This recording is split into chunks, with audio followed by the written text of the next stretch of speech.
Near you. This is the new Citroën C4 Picasso. Citroën makes more people carriers than anybody else. So you'd better get used to that face, and fast.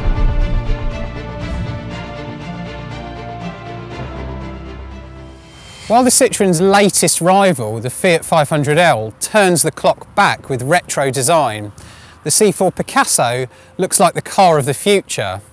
Check out these windows which wrap around the whole top half of the car, the windscreen which stretches back into the roof, and these bold LED eyebrows above the headlights.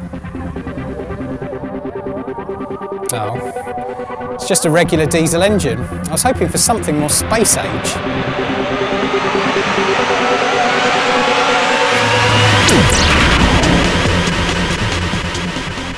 If you do need to cross several galaxies, it might take you a while in this EHDI diesel.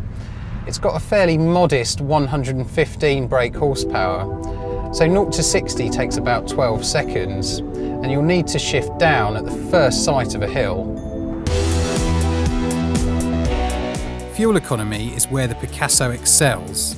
Citroën claims more than 70 miles per gallon, and CO2 emissions of 105 grams per kilometre mean annual car tax costs less than half a tank of fuel. We don't take claimed figures for granted though. Click here to see how the previous Picasso fared in our more realistic fuel economy tests. So, it's no rocket ship then, but it is fairly refined, even at motorway speeds. You won't get any complaints from the back about the noise.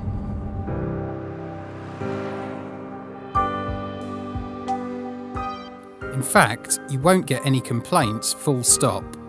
The C4 Picasso is perfect for passengers. There are 3 proper seats in the back, so if you've just had triplets, you could fit 3 child car seats side by side. All 3 seats slide forward, giving up to 630 litres of luggage space, according to Citroën, or nearly 3 times that if you fold the seats flat. There are some clever design touches around the car, such as this boot light that unclips and turns into a torch. There's some pretty radical design in here too. The dashboard's split into 2 screens. This upper one displays all your driving info, like your speedometer, fuel gauge and sat-nav directions.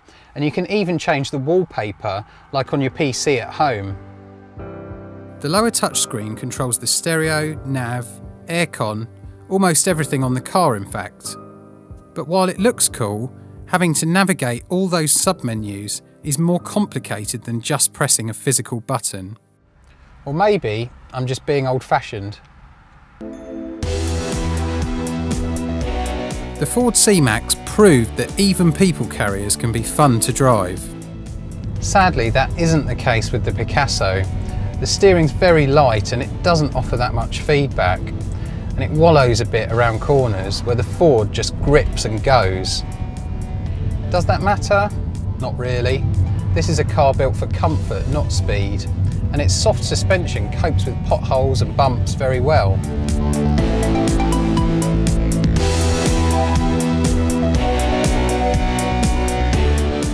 Citroën's 3-year 60,000 mile warranty doesn't look great compared to the 5 and even 7-year cover you get from some rivals. Click the link to find out how Citroën was rated for reliability in the latest Which Car survey. So, the C4 Picasso fits its brief very well. It's a good carrier of people. Okay, so it isn't as exciting to drive as it is to look at, but that won't be a deal breaker for most buyers. Plus, you could never call it boring, and in a sector full of bland boxes on wheels, that counts for a lot. Read our first drive of the Citroën C4 Picasso, or read